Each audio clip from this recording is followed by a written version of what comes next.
The other day I was thinking about how we perceive the world, how we have the experience of this moment, of this reality that we experience.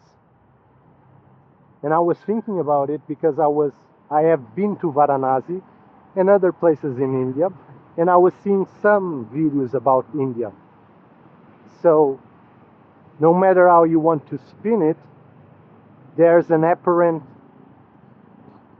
dirtiness and chaos to a big city in India such as Varanasi.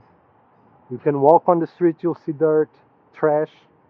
You'll look at the rivers, it's going to be dirty. You go to the ghats, there's bodies burning.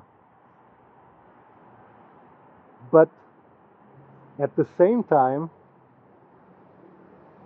if you filter this out, maybe filtering is not the right word, but if you don't focus on this, if you don't bring your attention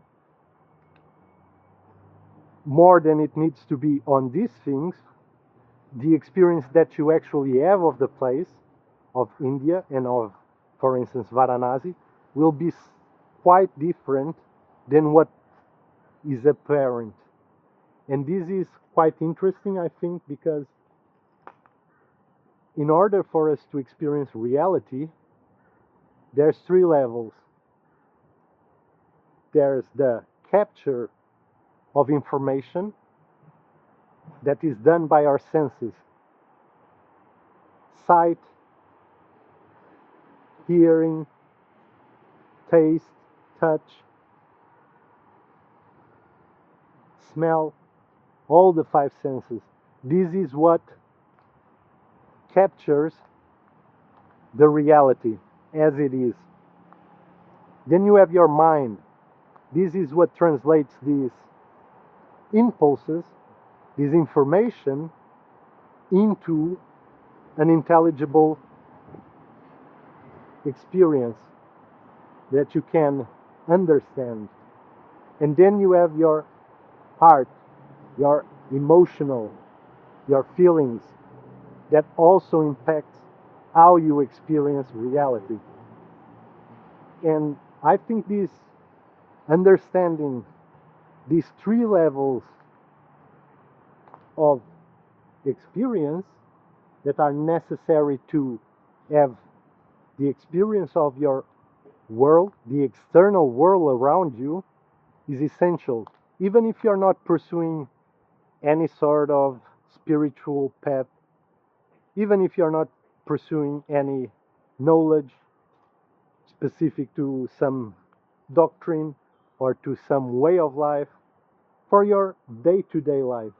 I think it's important because sometimes you see people getting upset on their daily lives, and this, I'm not talking about when someone treats another one unfairly, unjustly, or simply badly, because those are obvious cases where the intention behind the action is one. I'm talking about every day-to-day relationships, every day-to-day experience, every day-to-day, moment-to-moment reality.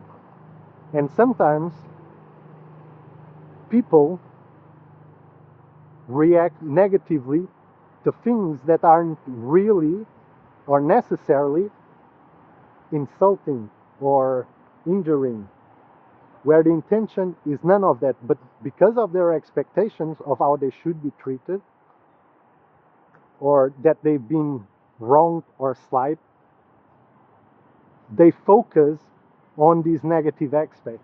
It's not there, it's not intrinsical, but because their focus shifts to that, their mind perceives this in a certain way, or their emotional state renders it so, they focus on these.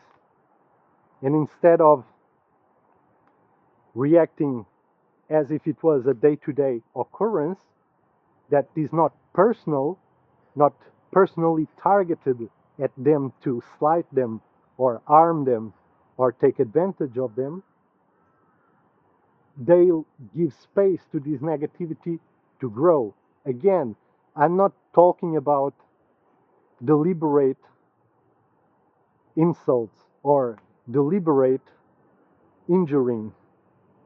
I'm not talking about those. Those obviously are a different case. I'm talking about everyday experience when our expectations aren't met in a negative way, because when expectations aren't met because the reality is more than what we expected in a good way, then we become happy.